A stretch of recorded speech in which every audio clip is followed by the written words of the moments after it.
آج ہم شروع کریں آیت نمبر 136 سے، ٹھیک ہے، 136 انشاءاللہ. اوکے 136 سے شروع کریں. نہیں غلط، ایک منٹ، یہ اچھا یہ 26 ہے. اوکے پیج 67 یا میں اوکے. اعوذ باللہ من الشیطان الرجیم، بسم اللہ الرحمن الرحیم. یا ایہا الذین آمنوا آمنوا باللہ ورسولہ والکتاب الذی نزل علی رسولہ والکتاب الذی انزل من قبل ومن یکفر باللہ وملائکتہ وکتبہ ورسلہ والیوم الآخر فقد ضل ضلالا بعیدا. اوکے. یا ایھا الذین، یا ایو اے لوگوں، یا ایھا الذین، یا کے ساتھ ایھا کب لگتا ہے اب آپ کو پتہ ہونا چاہیے. ہم نے پہلے بھی ایک دو بار میں نے بتایا ہے کہ یا جو ہے وہ بلانے کے لیے آتا ہے، کسی کو پکارنے کے لیے آتا ہے، جیسے یا ابراہیم، یا زید، ٹھیک ہے. اب یا ایھا، ایھا ایھا کب لگتا ہے کسی کو پتہ ہے؟ یا کے ساتھ نہیں، جمع کے لیے نہیں، جب جس کو پکارا جاتا ہے وہ ال سے شروع ہو رہا ہوتا ہے، ٹھیک ہے. یا ایھا الذین، ٹھیک ہے. صرف اللہ کا ایک لفظ جلالہ ایسا لفظ ہے جس میں ال سے شروع بھی ہوتا ہے، لیکن ہم ایھا نہیں لگاتے، ٹھیک ہے. لیکن ہاں، لیکن جب ال سے شروع ہونے والا نام ہو تو پھر ایھا لگاتا ہے. جیسے یہاں پر ہے یا ایھا الذین آمنو، تو یا ایھا النبی، النبی کے ساتھ بھی یا ایھا النبی ایسے آتا ہے، ٹھیک ہے. یا النبی نہیں آتا. تو یا ایھا الذین، اے لوگو جو ایمان لائے ہو، آمنو جو ایمان لائے ہو، یہ فعل ماضی ہے، آمنو. پھر آگے کہا گیا آمنو. اب آمنو اور آمنو میں کیا فرق ہے؟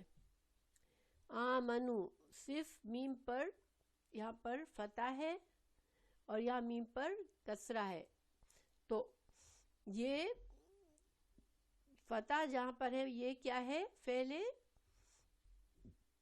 ترجمے سے، ہاں نہیں، ترجمے پر غور کرے. اے لوگو جو ایمان لائے ہو، تو یا ایھا الذین آمنو، تو یہ آمنو جو ایمان لائے ہو فعل ماضی ہے، ماشاءاللہ فعل ماضی ہے آمنو. اور آمنو جو ہے یہ حکم ہے، امر ہے، حکم دیا جا رہا ہے کہ اے ایمان والو ایمان لے آؤ. یہ بڑی عجیب بات لگتی ہے نا. اللہ تعالیٰ ایمان والوں سے کہہ رہے ہیں، پکار بھی رہے ہیں کہ اے لوگوں جو ایمان لائے ہو. گویا اللہ تعالیٰ ایکنالج کر رہے ہیں کہ تم ایمان کا دعویٰ تو کرتے ہو، تم ایمان رکھتے ہو، ٹھیک ہے، لیکن ہاں یہ امر ہے، لیکن اللہ تعالیٰ فرما رہے ہیں کہ ایمان لے آؤ. اب آمنو ایمان لے آؤ، اے لوگو جو ایمان لائے ہو ایمان لے آؤ. تو یہ کون سا ایمان ہے؟ پکا ایمان ہے، ایسا ایمان جس پر ثابت قدمی ہو، اور وہ ایسا ایمان ہو جو کہ دوام ہو. ہاں یہ نہیں کہ آج ایمان پکا ہے تو کل کچا ہو گیا، یہ نہیں. پکا ایمان لے آؤ، جم جاؤ ایمان پر، اللہ کے سارے احکامات کو بالکل اس طرح سے لو کہ ہر عمل تمہارے لیے لازمی اور ضروری ہو. جو اللہ کا حکم ہے وہ کرنا لازمی ہے. اللہ نے جیسے کہا مجھے ویسا بننا ہے. آمنو ایمان لے آؤ، باللہ اللہ پر، ورسولہ اور رسول پر بھی ایسا ایمان لاؤ، والکتاب الذی نزل علی رسولہ، والکتاب اور کتاب، الذی وہ جو، نزلہ اس نے اتاری، علی اوپر، رسولہ اپنے رسول پر۔ یہ کون سی کتاب ہو سکتی ہے؟ اے ایمان والو، ایمان لے آؤ اللہ پر اور رسول پر، اور ہاں ماشاءاللہ یہاں پر الکتاب قرآن کے لیے کہا گیا ہے، ٹھیک ہے۔ اور یہ ایک اور نشانی ہے کہ نزلہ کہا گیا۔ نزلہ کا مطلب ہوتا ہے آہستہ آہستہ کوئی کام بتدریج کرنا، ٹھیک ہے۔ تو نزلہ میں ایک بار کی کام نہیں ہوتا، بلکہ آہستہ آہستہ تدریج کے ساتھ ہوتا ہے۔ تو قرآن کیسے نازل ہوا ہے؟ آہستہ آہستہ ہوا ہے، 23 سال میں تدریج، آہستہ آہستہ درجہ بدرجہ اللہ تعالیٰ نے نازل فرمایا ہے، علی رسول ہی اپنے رسول پر۔ پھر آگے فرمایا والکتاب اور اس کتاب پر، الذی جو، انزلہ جو نازل کی گئی۔ یہاں پر دیکھیں نزلہ نہیں کہا گیا، کیا کہا؟ انزلہ۔ انزلہ یکبارگی نازل ہو جانا، ٹھیک ہے، ایک ہی ساتھ نازل کر دی گئی۔ تو تورات کس طرح دی گئی تھی؟ تورات کو حضرت موسیٰ علیہ السلام کو ایک ساتھ دے دیا گیا تھا نا، پوری کتاب کو۔ تو جو قرآن کے لیے لفظ آیا، کیا آیا؟ نزلہ۔ اور دوسری کتاب کے لیے کیا آیا؟ انزلہ۔ اب اگر میں آپ کو ٹیسٹ میں نزلہ کا لفظ دیتی ہوں تو آپ لوگ کیا لکھیں گے؟ جسٹ فار آپ کے پرپس کے لیے، ویسے تو اتارا صحیح ہے ترجمہ، لیکن just for you remind your self آپ کیا لکھیں گے کہ جس کو بتدریج اتارا، آہستہ آہستہ اتارا، ٹھیک ہے۔ تو انشاءاللہ اس سے آپ کو اس سے آپ کو تھوڑے ورڈز کی گرامر کا اندازہ ہوگا کہ عربی زبان میں جب سانچہ بدل جاتا ہے تو ترجمے میں فرق آتا ہے۔ تو اب دیکھیں علامہ تعلیم، تو علامہ جب انسان علم حاصل کرتا ہے تو درجہ بدرجہ سیکھتا ہے نا، ایک دم سے سارا علم نہیں حاصل کرتا، تو اسے تعلم کہتے ہیں۔ علامہ سکھایا، یعنی کہ آہستہ آہستہ سکھایا۔ تو اور اسی طرح اگر علمہ ہو تو ایک دم سے کوئی چیز جان لیا ہے، تو وقتی طور پر کسی چیز کا ہمیں علم اچانک ہو جاتا ہے، اور علامہ تعلیم حاصل کرنے کے لیے آتا ہے۔ تو نزل علی رسولہ، والکتاب اور جو کتاب، الذی وہ جو، انزلہ جس کو نازل کیا، من قبل اس سے پہلے۔ اب یہاں پر اللہ تعالیٰ نے ہمیں فرمایا کہ قرآن پر ہمیں ایمان لانا ہے، اور کس پر ایمان لانا ہے؟ جو پہلے نازل ہوئی قرآن سے۔ تو یہاں پر بھی الکتاب واحد ہے، تو کیا اللہ تعالیٰ نے قرآن سے پہلے صرف ایک ہی کتاب نازل فرمائی تھی؟ قرآن سے پہلے اللہ تعالیٰ نے حضرت ابراہیم کو صحیفے دیے گئے تھے، حضرت داؤد کو دیے گئے تھے، حضرت موسیٰ علیہ السلام کو انجیل دی گئی تھی، ہے نا۔ تو گویا اور ہمیں تو پتہ نہیں بعض اللہ تعالیٰ نے اور کن کن رسولوں پر کیا کیا نازل کیا، لیکن یہاں پر الکتاب ہی صرف لکھا ہے۔ تو اس کے بارے میں دو رائے ہیں، ٹھیک ہے۔ ایک، کچھ الفاظ عربی میں اسم جنس کہلاتے، اسم و جنس، وہ پوری جنس کو، چاہے کسی چیز کی پوری جنس کو بتا رہے ہوتے ہیں، جیسے کہ الانسان، جب ہم انسان کہتے ہیں تو الانسان جو ہے وہ اسم و جنس ہے، تمام انسان، ٹھیک ہے، حالانکہ یہ واحد لفظ ہے، ٹھیک ہے۔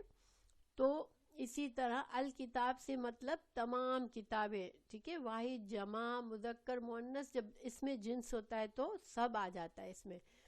تو اللہ تعالیٰ نے یہاں پر تمام کتابوں کو ایک اس میں جنس سے ثابت لکھا ہے یہاں پر. دوسرا ترجمہ، دوسرا معنی کیا کیا گیا کہ چونکہ تورات، اس سے مراد تورات کہا گیا کیونکہ تورات جو تھی وہ مکمل شریعت تھی قرآن سے پہلے. پھر جتنے انبیاء آئے ان کو یا تو تورات ہی کا کچھ حصہ، کچھ ایسے احکامات جو تورات کے بھلا دیے گئے تھے ان کو صحیح کرنا تھا، وہ بس کر کے بھیجے، لیکن مکمل شریعت کسی اور رسول کو نہیں دی گئی تھی، جیسے کہ حضرت موسیٰ علیہ السلام کو دی گئی تھی. جیسے کہ رسول اللہ صلی اللہ علیہ وسلم کو مکمل شریعت دی گئی تو حضرت موسیٰ علیہ السلام کو بھی مکمل شریعت دی گئی تھی. تو تورات جو تھی وہ اصل میں اللہ کی مکمل کتاب تھی. لیکن پھر جو اس کے بعد اتنے سارے انبیاء آئے، جیسے حضرت داؤد علیہ السلام کو کچھ صحیفے دیے گئے، حضرت عیسیٰ علیہ السلام کو دیے گئے، تو یہ سارے تورات ہی کے حصے تھے. ٹھیک ہے، یہ ایک معنی کیا گیا. تو پھر اللہ تعالیٰ نے ایک اور حکمت یہاں پر بتائی جاتی ہے کہ اللہ تعالیٰ نے یہاں جمع کا صیغہ کیوں نہیں استعمال کیا کہ کتابوں پر ایمان لاؤ. تو چونکہ یہاں پر ایک اشارہ یہ ملتا ہے کہ لوگوں نے اللہ کی کتابوں کو فرقہ واری کا ذریعہ بنا لیا. ہر کتاب کا، ہر نبی کو جو کتاب دی گئی اس کا گروہ الگ ہو گیا کہ ہم تو اس نبی کے وہ ہیں پیروکار اور ہمارا یہ مذہب ہے. تو عیسائی الگ ہو گئے، حضرت داؤد کو ماننے والے الگ ہو گئے، حضرت موسیٰ کو ماننے والے الگ ہو گئے. تو گویا کہ اللہ تعالیٰ کا مقصد یہ نہیں تھا. کتاب اللہ کی تو ایک ہی کتاب تھی، مگر چونکہ لوگوں نے فرقہ واریت کی تو اللہ تعالیٰ نے یہ نشاندہی کی کہ نہیں، ایک ہی کتاب تھی، کوئی فرقہ واریت کی ضرورت نہیں تھی. جو عیسائی الگ ہو گئے اور عیسائی اور جوئش لوگوں نے حضرت عیسیٰ علیہ السلام کو نہیں مانا تو وہ الگ ہو گئے. پھر عیسائیوں نے رسول اللہ صلی اللہ علیہ وسلم کو نہیں مانا تو وہ الگ ہو گئے. تو الگ ہونے کی ضرورت نہیں تھی، اللہ کی کتاب تو ایک ہی تھی. یہ فرقہ واریت کو لوگوں نے اپنی مرضی سے بنا لیا. تو یہ حکمت بتائی گئی کہ اللہ تعالیٰ نے الکتاب کو واحد لکھا ہے. ٹھیک ہے، تو بہرحال اللہ تعالیٰ فرما رہے ہیں کہ کتاب پر ایمان لاؤ جو کہ نازل گئی تم سے پہلے. تو اب یہاں پر اللہ تعالیٰ آگے فرما رہے ہیں ومن، اور جو یکفر، جو کفر کرے گا، تو باللہ، اللہ کا جو کفر کرے گا، وعلیکم السلام ورحمۃ اللہ، وملائکتہ، اور اللہ کے فرشتوں کا، وکتبہ، اور اس کی کتابوں کا. یہاں پر کتب جمع کا آ گیا. ٹھیک ہے، یہاں پر چونکہ اب اس میں قرآن بھی آ گیا، اگلی اور پچھلی ساری کتابیں آ گئی تو جمع کر دیا. تو یہاں پر جمع کا ایک حکمت تھی، اس لیے اس میں جنس سے جمع کا لفظ استعمال کیا تھا، مطلب واحد کا لفظ استعمال کیا تھا یہاں پر. ٹھیک ہے، اب اللہ تعالیٰ نے فرمایا کہ اللہ پر ایمان، جس نے اللہ پر نہیں ایمان لایا، اللہ کا کفر کیا، جس نے فرشتوں کا کفر کیا اور جس نے کتابوں کا کفر کیا.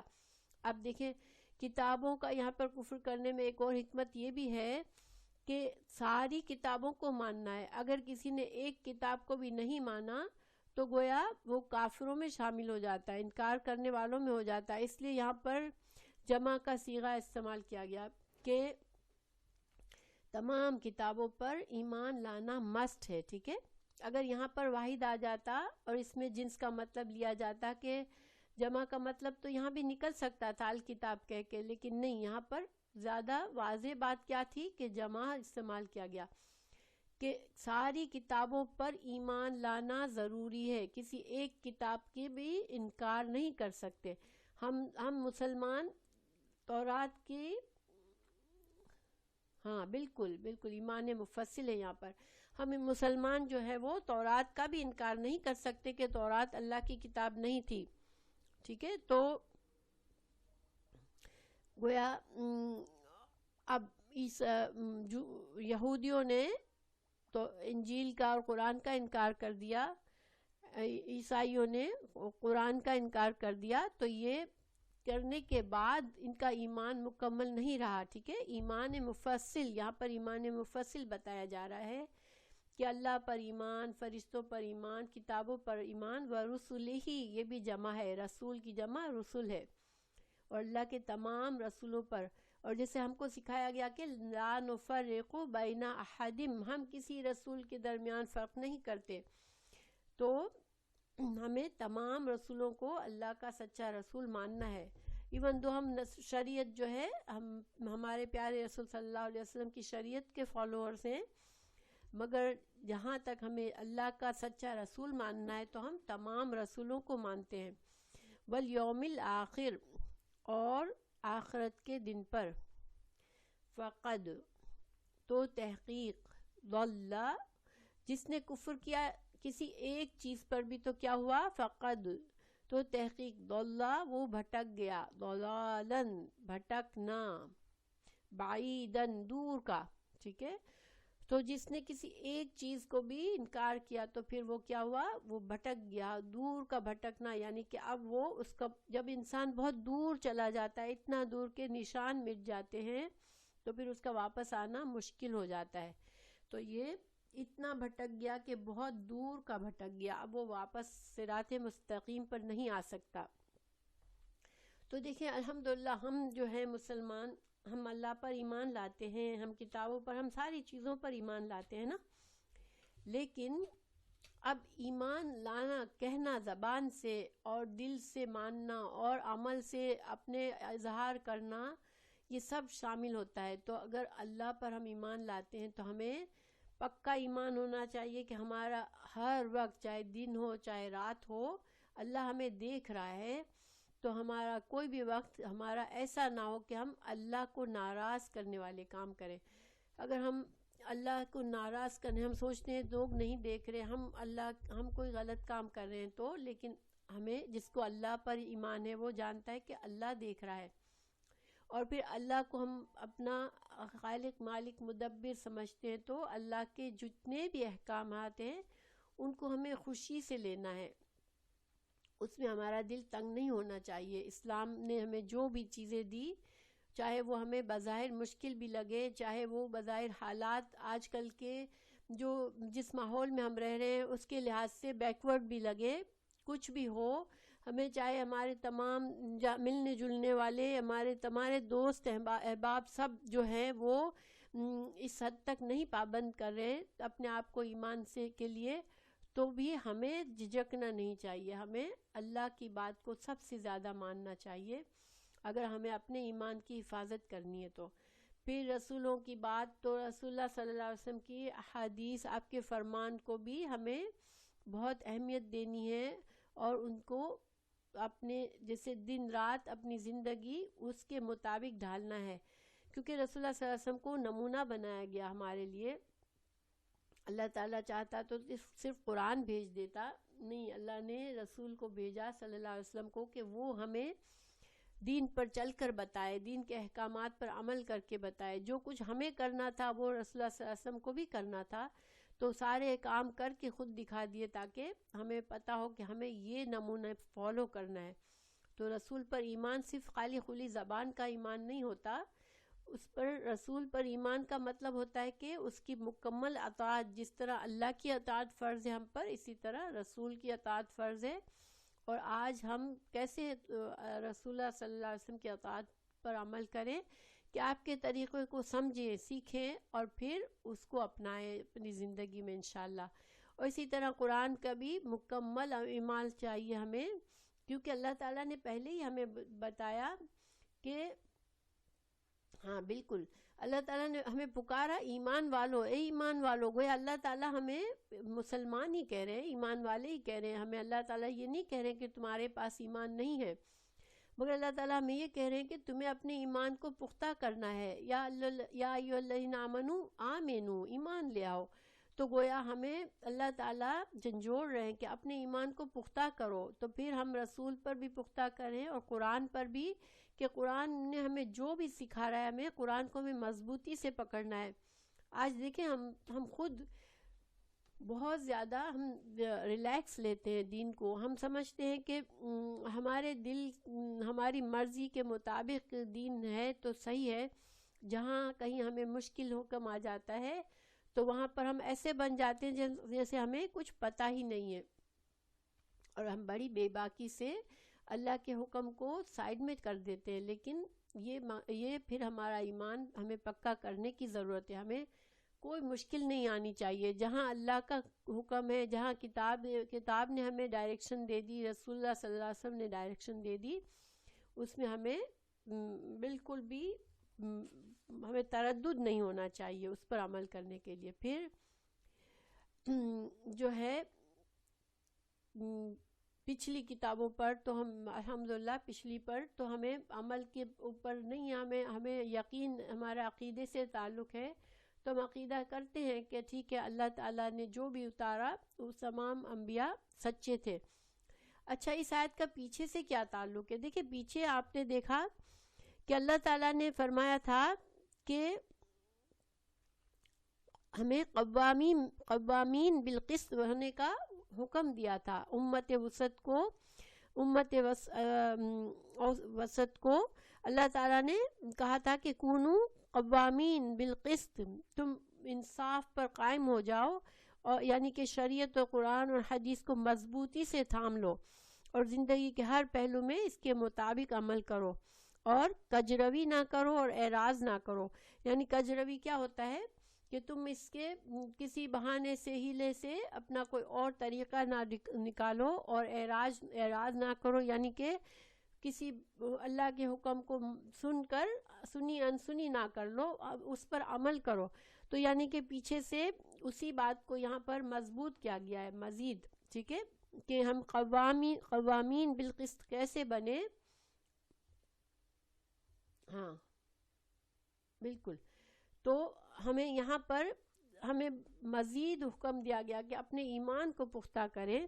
ہم یہ نہ سوچ لیں کہ ہم تو مسلمان ہیں اور بس، کبھی ہم غور ہی نہیں کرتے کہ ہم کتنے اچھے مسلمان ہیں.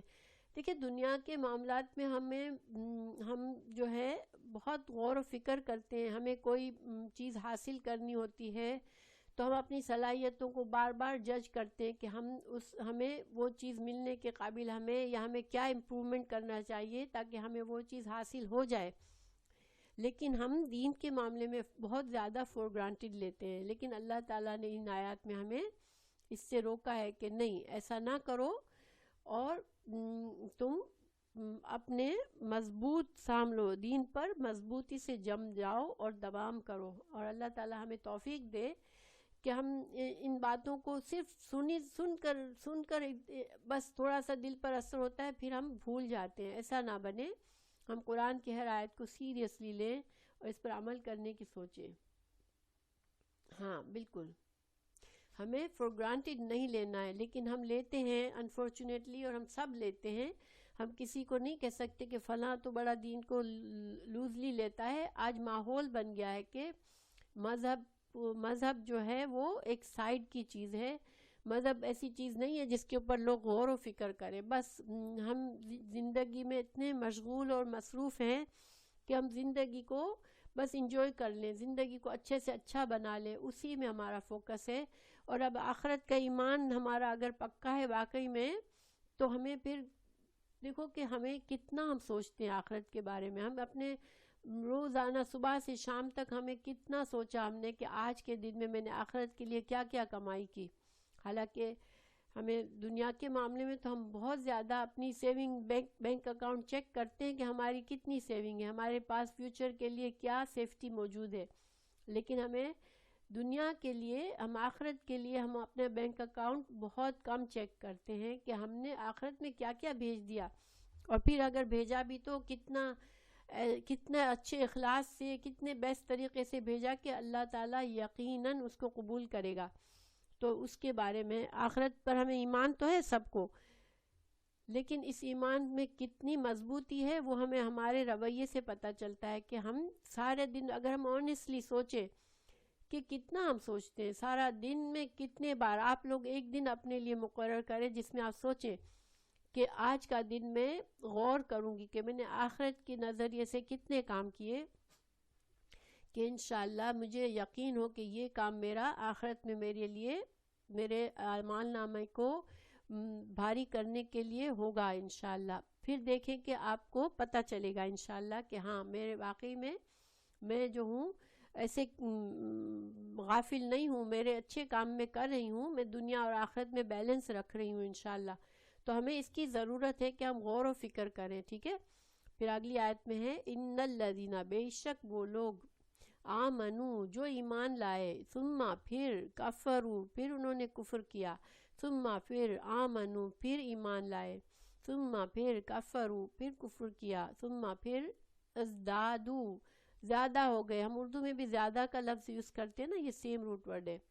پھر اور بڑھ گئے اور زیادہ ہو گئے، کفرن کفر میں، لم نہیں ہے، یکن ہوگا، اللہ لیغفرا کہ معاف کر دے، لہم ان کے لیے،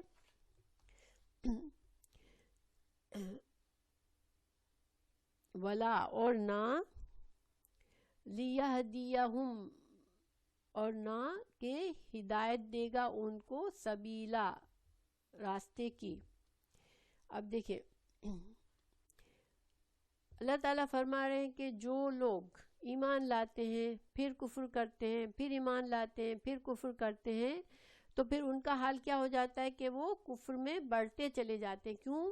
کیونکہ جب انسان دیکھیں، اگر انسان کوئی بھی برائی ہے، کوئی بھی گناہ ہے، کوئی بھی ہدایت سے دور کا کام ہے، وہ اب ایک جگہ پہ اسٹاپ نہیں رہتا. آپ نے دیکھا ہوگا کہ بعض اوقات ہم کوئی ایسے کام میں لگتے ہیں جو کہ ہمیں پتہ ہوتا ہے کہ فضول ہے، وقت ضائع ہو رہا ہے. ٹھیک ہے. ہم بیٹھ رہے ہیں، مثال کے طور پر ٹی وی دیکھ رہے ہیں، اب ہم مشغول ہو جاتے ہیں تو بڑی دیر تک ہم چلے جاتے ہیں. ہم نے سوچا ہوتا ہے تھوڑی دیر، مگر ہم بڑی دیر تک مشغول ہو جاتے ہیں، کیونکہ برائی کے ہر کام میں جو بھی کام ہمیں اللہ سے غافل کرتا ہے وہ ایسا ہوتا ہے جو انسان کو بہت کھینچ لیتا ہے.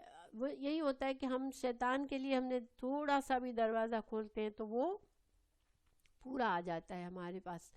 تو اب یہاں پر کن لوگوں کی بات ہو رہی ہے، اس کے بارے میں دو رائے بتائی گئی ہے. ایک یہ ہے کہ یہ یہودیوں کے بارے میں بات ہے کہ یہودی جو تھے وہ موسیٰ علیہ السلام پر ایمان لائے، پھر موسیٰ علیہ السلام گئے تو دور پر گئے تو انہوں نے بچڑے کی پوجا کی. پھر موسیٰ علیہ السلام آئے تو انہوں نے توبہ کر کے ایمان لائے. پھر جب عیسیٰ علیہ السلام آئے تو پھر انہوں نے انکار کر دیا حضرت عیسیٰ علیہ السلام کا اور پھر کافر بن گئے. تو یہ پھر رسول اللہ صلی اللہ علیہ وسلم آئے تو پھر ان کا بھی انکار کر دیا. تو گویا اب وہ اتنے دور چلے گئے ہیں کہ اب وہ ان کے لیے کوئی امید نہیں رہی ہے کہ اب وہ ہدایت کی طرف آئیں. وہ اب اپنا راستہ کھو چکے ہیں. ویسے بھی انسان اگر کسی جنگل میں، صحرا میں بہت دور چلا جائے جہاں تک کہ وہ پھر بھول جاتا ہے کہ اب میں واپس کیسے جاؤں گا. تو اب یہ آیات جو ہے، لیکن چونکہ یہ اس کا حکم عام ہے، اللہ تعالیٰ نے عام بات کی ہے، تو اس کو ہم عام لیول پر بھی لے سکتے ہیں کہ دیکھیں انسان ہمیں پتہ ہے ہمارا ایمان کبھی بہت اوپر جاتا ہے، کبھی نیچے جاتا ہے. ٹھیک ہے. لیکن جب انسان نوئنگلی اللہ کی نافرمانی کا کام کر رہا ہوتا ہے، کہ اسے پتہ ہوتا ہے دل میں کہ یہ کام اللہ کو نہیں پسند، پھر بھی وہ کر رہا ہے، تو اس کا ایمان پھر چلا جاتا ہے. بڑے جو کبیرہ گناہ میں اگر انسان خدا نخواستہ اگر مشغول ہوتا ہے تو پھر ایمان نکل جاتا ہے، اس کے اندر رہتا نہیں ہے جب تک وہ اس گناہ کی حالت میں ہوتا ہے. تو جب ایمان گیا تو انسان مکمل طور پر شیطان کے حوالے ہوتا ہے، اللہ کی حفاظت سے بالکل دور چلا جاتا ہے، پھر شیطان جو ہے اسے آنے نہیں دیتا. تو یہ ہم لوگوں کو اپنے ایمان کی حفاظت کرنے کی ضرورت ہے. یہ بات یہ نہیں سوچنا چاہیے کہ یہ تو صرف کافروں کے لیے ہے، ہم تو مسلمان ہیں، ہم تو روز خود کو مسلمان کہتے ہیں تو ہم پر یہ آیت نہیں ہے. لیکن نہیں، ہر انسان کا، ہر مسلمان کا ایمان جو ہے وہ ایسی چیز ہے کہ اس کی حفاظت کی ضرورت ہے، اس کے مینٹیننس کی ضرورت ہے. اگر ہم اس کو چھوڑ دیں گے تو آہستہ آہستہ ہمارا ایمان خراب ہوتا جاتا ہے اور پھر انسان کے اندر سے ایمان کی کمی ہو جاتی ہے. تو ہم کو بھی اس سے فائدہ لینا ہے. اور پھر پچھلی آیت سے بھی اگر اس کا تعلق جوڑیں تو یہ آیت ہم پر فٹ آتی ہے کہ ہمیں بھی ایمان کے خیال رکھنا ہے، ورنہ انسان خطرات میں پڑ جاتا ہے، اس کا ایمان خطرے میں پڑ جاتا ہے. دیکھیں ایمان اتنی بڑی دولت ہے جس کی حفاظت کرنی چاہیے. ہمارے پاس دنیا کی دولت ہوتی ہے تو ہم اس کی بڑی حفاظت کرتے ہیں, اور ہمیں پتہ ہوتا ہے کہ یہ ذرا سا ہم اپنے سونے کو ہم جا کے کسی دن دروازے کے باہر چھوڑ کے آتے ہیں کہ چلو آج بھلے اس کو دھوپ میں رکھ دیتی ہوں, کوئی بات نہیں ہے. ہم اپنے زیورات کو, اپنی ویلیوبل چیزوں کو ہم اپنے اندر گھر میں یا بینک میں کہیں لاکر میں چھپا کے رکھتے ہیں. تو ایمان تو اس سے بھی زیادہ قیمتی چیز ہے, اور ایمان کو اس سے بھی زیادہ خطرہ ہے. جو دنیا کی چیزوں کو چرانے کے لیے آتے ہیں وہ تو پھر بھی نظر آتے ہیں, لیکن ایمان کو چرانے والا ہمیں نظر بھی نہیں آتا, اور وہ بند دروازے میں بھی آ جاتا ہے اور بند کمرے میں بھی آ جاتا ہے. تو ہمیں اپنے ایمان کی حفاظت ہر وقت کرنی, اور اپنے دشمن سے ہر وقت ہمیں چوکنا رہنا ہے.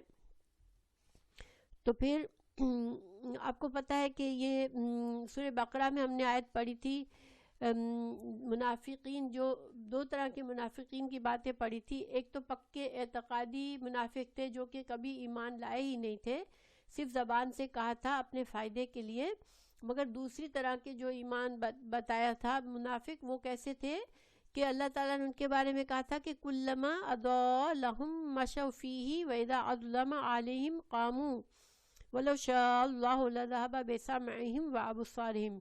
کہ اللہ تعالیٰ نے بتایا تھا کہ ان کا یہ حال ہے کہ ان کے لیے جب روشنی ہوتی ہے تو وہ چلتے ہیں, اور روشنی سے مراد تھا آسان دین جب نظر آتا ہے ان کو, آسان فائدے کے احکامات نظر آتے ہیں تو وہ عمل کرتے ہیں. اور جہاں ان کو خوف آتا ہے, جہاں ان کے لیے دین کے احکامات ذرا مشکل ہوتے ہیں, ذرا قربانی ہوتی ہے جس میں ذرا نفس کو مارنا ہوتا ہے, تو وہ رک جاتے ہیں.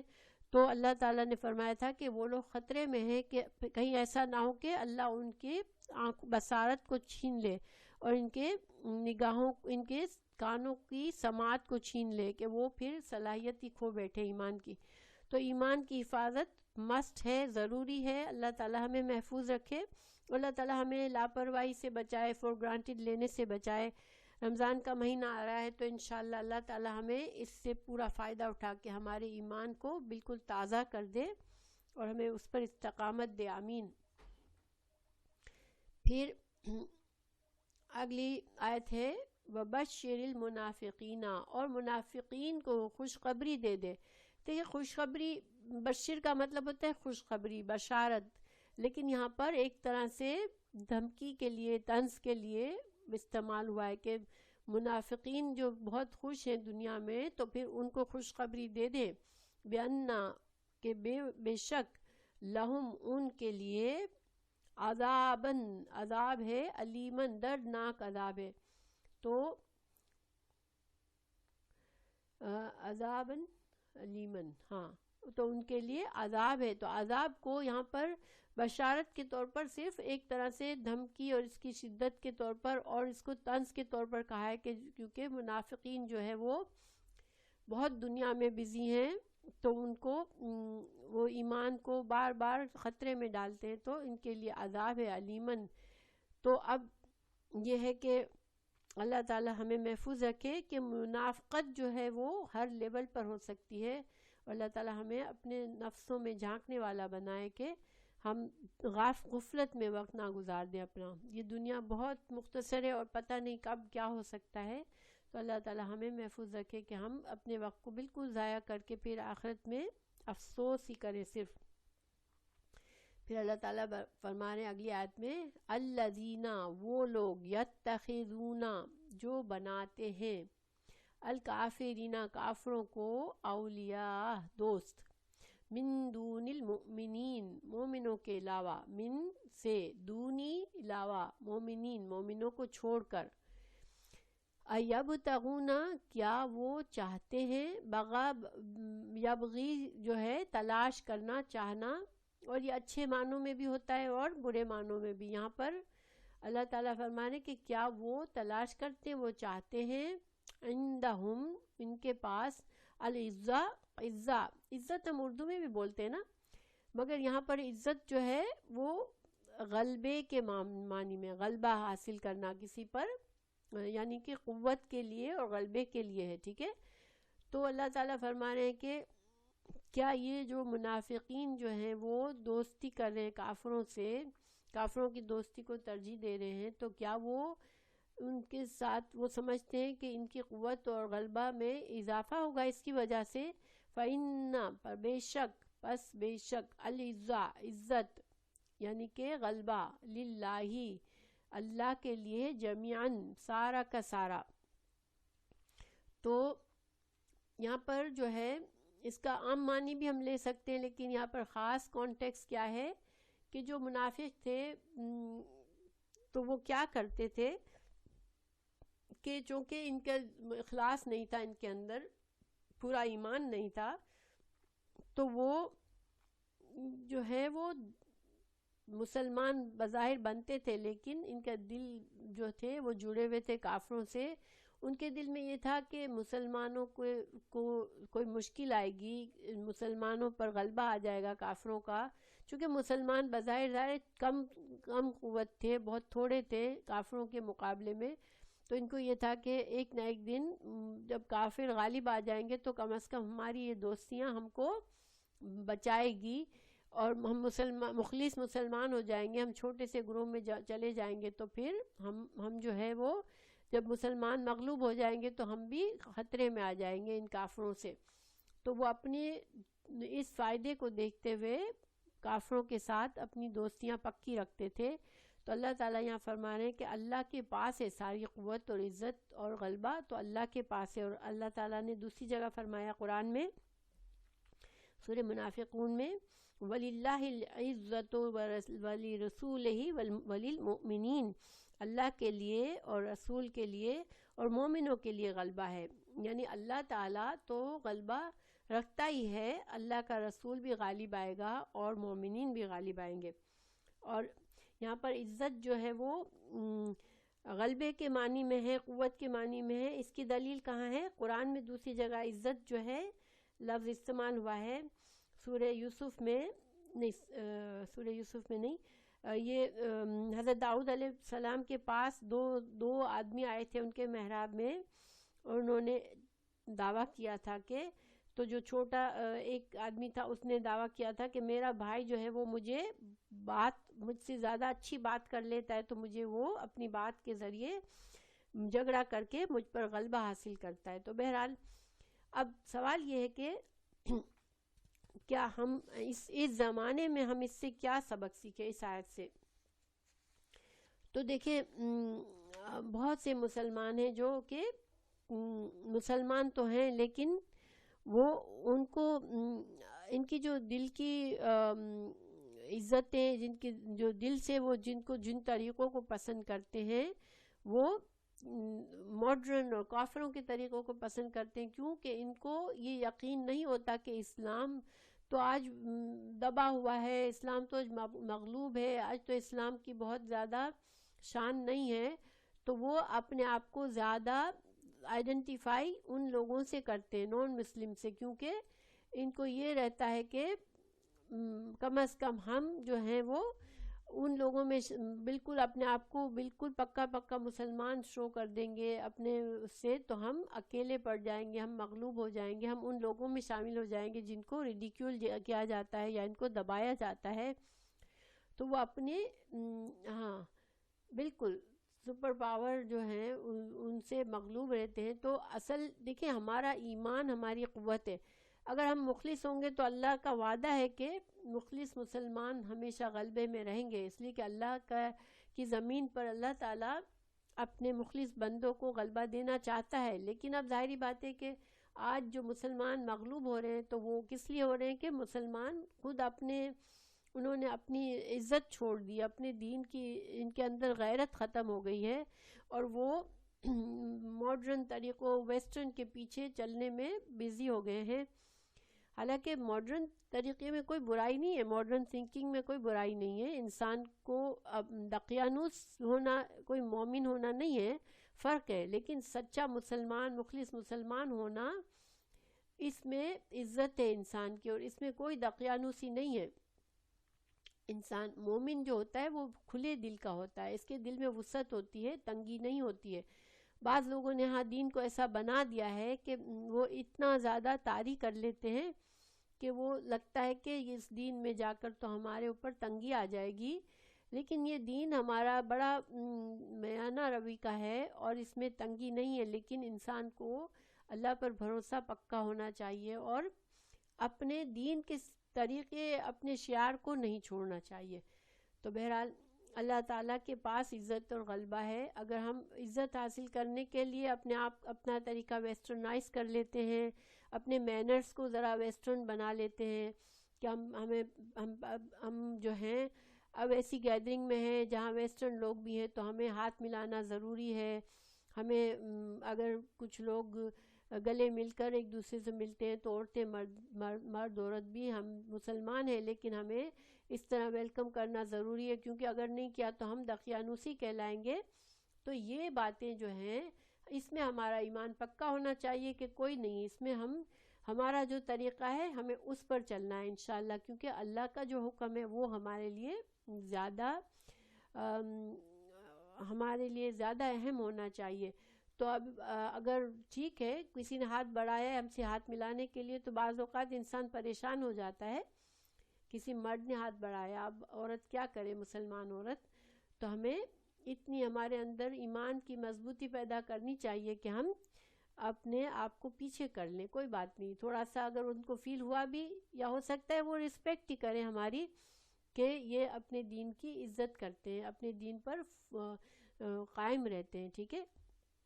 تو ایسی بہت سی چیزیں ہوتی ہیں، بعض اوقات ہم ایسی پارٹی میں جاتے ہیں جہاں پر مکس گیدرنگ ہو رہی ہے، اب مکس ڈانسنگ بھی ہو رہی ہے اگر، اور شراب بھی چل رہی ہے، اس طرح کے جو اسلامی شرائع کے مطابق نہیں ہے، تو ہمیں ان چیزوں میں ہمیں اسلام کو پریفرنس کر کے ہمیں وہ راستہ نکالنا چاہیے جہاں پر ہمیں اللہ ہم سے ناراض نہ ہو، کہیں ہم اپنے کمپرومائز نہ کر لیں، ہم اپنے دین کے شعائر کو، ٹھیک ہے، ہمارے دین کے احکامات کو انشاءاللہ اللہ تعالی ہمیں توفیق دے کہ ہم دیکھیں جتنا ہم آج کے زمانے میں بہت مشکل ہو گیا ہے کہ انسان معمولی چیزوں میں بھی ہمیں احساس نہیں ہوتا، مگر ہم اسلامی طریقے کو چھوڑ کر ہم ویسٹرن طریقے پر چلے جاتے ہیں، کیونکہ ہمیں یہ ڈر ہوتا ہے کہ ہمیں مکس ہونا ہے، ہمیں بلینڈ ہونا ہے سب میں، لیکن ہمیں ایک لمٹ ضرور رکھنی چاہیے انشاءاللہ۔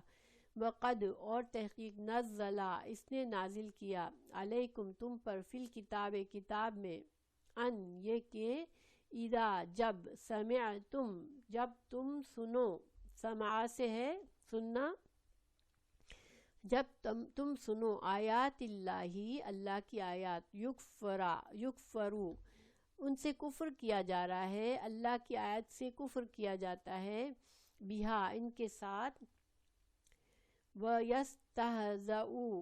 یستہزئوا اور مذاق بنایا جاتا ہے ان کا، بہا فلا تو نہ، تقعدوا تم بیٹھو، ومعہم ان کے ساتھ، حتیٰ یہاں تک کہ، یخوضوا وہ مشغول ہو جائے، قادہ یخوضوا وہ مشغول ہو جائے، فی حدیث بات میں، غیرہ اس کے علاوہ،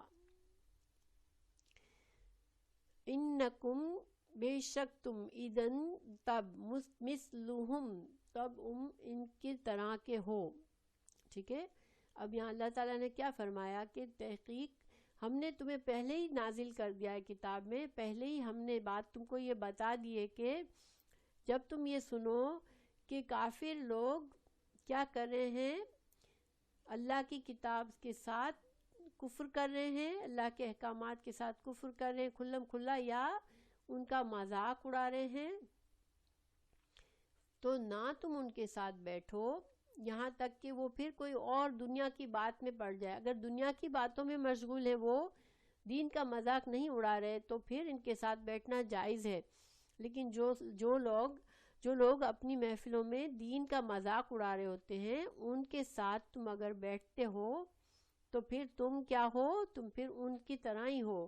اللہ تعالیٰ ہمیں محفوظ رکھے کہ اللہ تعالیٰ فرما رہے ہیں کہ ہم جیسے لوگوں میں بیٹھتے ہیں، اگر ہماری کیا نیت ہے پھر ہم ان کے جیسے ہی بن جاتے ہیں۔ تو ان اللہ بے شک اللہ تعالیٰ، جامع جمع کرنے والا ہے، المنافقین منافقین کو، والکافرین اور کافروں کو فی میں جہنم میں جمیعا سب کے سب کو. اب دیکھیں یہ جو اللہ تعالیٰ نے حوالہ دیا کہ تم کو پہلے کہا گیا ہے آیات میں، تو یہ کہاں کہا گیا تھا؟ یہ سورہ انعام میں کہا گیا تھا. یہ سورہ مکی صورت ہے سورہ انعام. اللہ تعالیٰ نے اس میں فرمایا تھا وَإِذَا رَأَيْتَ الَّذِينَ يَخُوضُونَ فِي آيَاتِنَا فَأَعْرِضْ عَنْهُمْ حَتَّى يَخُوضُوا فِي حَدِيثٍ غَيْرِهِ وَإِمَّا يُنْسِيَنَّكَ الشَّيْطَانُ فَلَا تَقْعُدْ بَعْدَ الذِّكْرَى مع القوم الظالمین.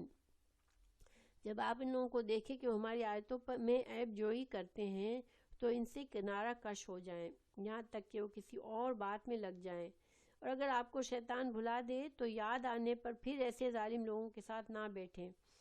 تو چنانچہ یہ حکم نازل ہوا تھا مکہ میں، اور مسلمانوں نے ان کی محفلوں میں بیٹھنا چھوڑ دیا تھا جہاں پر کافر بیٹھ کے اسلام کی قرآن کی آیتوں پر ہنسی مذاق اڑاتے تھے. تو پھر جب مدینہ میں آئے تو مدینہ میں یہودیوں نے سیم کام کیا اور منافقوں نے کہ وہ قرآن کی باتوں پر مذاق اڑاتے تھے. تو اللہ تعالیٰ نے دوبارہ ریمائنڈ کر دیا اس سورہ میں کہ تم کو پہلے بھی منع کر دیا گیا تھا، اب دوبارہ سمجھایا جا رہا ہے کہ تم ایسی محفلوں میں نہ بیٹھو جہاں پر اسلام کے شاعر کا، اسلام کی طریقوں کا کو مذاق بنایا جا رہا ہے. تو یہ تو ایک مطلب حکم ان لوگوں کے لیے بھی تھا جب کہ اسلام پھیل رہا تھا اور کافر بہت زیادہ اراؤنڈ تھے. لیکن آج ہم اس پر کیسے عمل کریں؟ تو دیکھیں بہت سے علماء نے یہ کہا ہے کہ یہ ایک عام حکم ہے. تو گویا کہ ایسی محفلیں جہاں کے شریعت کے خلاف باتیں ہو رہی ہیں، شریعت کے خلاف کام ہو رہے ہیں، تو پھر ہماری شریعت جن چیزوں کو ناپسند کرتی ہے تو پھر تم ایسی جگہ پر اس سے اجتناب کرو، اس میں نہ جاؤ، ورنہ تم ان کے جیسے ہی کہلاؤ گے. اللہ کی نظر میں پھر تم ان کی طرح ہی ہو، ان کے گناہ میں تم شامل ہو. پھر تو یہ ہمیں احتیاط کرنے کی ضرورت ہے. اور دوسرا رائے یہ ہے، ابن جریر نے کہا کہ جو آدمی دین میں نئے طریقے نکالتا ہے اور وہ دین کا کہہ کر اس کو اشاعت کر دیتا ہے، نئی بدعتیں شروع ہو جاتی ہیں، تو پھر ایسے لوگوں کی محفل میں بھی نہیں جانا چاہیے جو بدعت کے طریقوں سے دین میں نئی باتیں کرتے ہیں، کیونکہ پھر اس کا مطلب ہے کہ وہ اللہ کی شریعت کا مذاق بنا رہے ہیں. اللہ تعالیٰ نے جو حکم دیا ہے اس کے بجائے وہ کچھ اور دین بنا کر لوگوں کو پیش کر رہے ہیں، یا اور دین بنا کے مجلسوں میں اس میں عمل کر رہے ہیں. تو پھر ایسی جگہوں سے پھر تم دور رہو، ورنہ تم بھی اس میں شامل ہو جاؤ گے، ان کے گناہ میں شامل ہو جاؤ گے. تو یہ چیز ہمیں ذرا سا احتیاط کی ضرورت ہے اس میں بھی. دیکھیں دین، ہم الحمدللہ مسلمان ہیں، ہم نمازیں پڑھتے ہیں، لیکن پھر بھی بہت سی چیزوں میں ہم لوگ بہت ریلیکس ہیں. ہمیں تھوڑا بہت اپنے آپ کو ضرور دیکھنا چاہیے کہ کیا میں ہر نئے کام کرنے سے پہلے سوچیں کہ کیا میں واقعی میں یہ کام ایسا تو نہیں ہے جو میری شریعت کے خلاف ہے، مجھے کہیں اللہ تعالیٰ کی ناراضگی کا سبب میرے لیے نہ پیدا ہو جائے. تو یہ ہمیں اس کی عادت ڈالنی بہت ضروری ہے، کیونکہ غیر شرعی طریقے جہاں پر دین کے نام پر کیے جاتے ہیں، محفلیں کی جاتی ہیں، اور اللہ تعالیٰ معاف کرے آج کل تو کیا کیا طریقے دین سمجھ کے ایجاد کیے گئے ہیں. تو پھر ہمیں اس میں کوئی مذائقہ نہیں ہے، اس میں کیا خرابی ہے، اس میں کچھ غلط نہیں ہے، اس طرح کی سوچ نہیں رکھنی چاہیے. ہمیں یہ دیکھنا چاہیے کہ یہ دین کے نام پر کچھ ایسا کام ہو رہا ہے جو ہمارے دین میں نہیں ہے، تو ہمیں اس احتیاط برتنی چاہیے انشاءاللہ. تو یہ آج کی آیات ہے. اللہ تعالی ہمیں سمجھنے اور عمل کرنے والا بنائے. اللہ تعالی ہم سے راضی ہو جائے. جب ہم اس دنیا سے رخصت ہو تو اللہ ہم سے راضی ہو، بس ہمیں یہی ہمارا مقصد ہونا چاہیے. باقی سب کو راضی کرنا، دنیا کو راضی کرنا، یہ ساری چیزیں صرف دنیا کی حد تک ہے، اور ہمیں نہیں پتہ کہ ہم کب یہاں سے اٹھ کے چلے جائیں گے. تو ہماری